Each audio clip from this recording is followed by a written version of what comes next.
Guys, dito naman tayo guys, repair tayo ng Samsung inverter board sa split type. Kasi type guys, sila niya is walang power supply guys. At nagpahit lang tayo ng fuse. So guys, ito lang sira niya.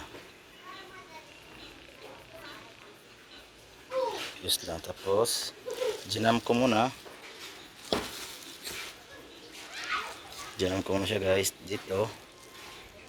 Yan, tapos papalitan ko yan mamaya. Testing natin para gagana. Yan guys, power.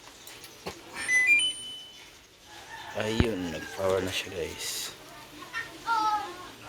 Power blank guys, kasi wala pang ibang board na nakalagay. Power na lang, testing.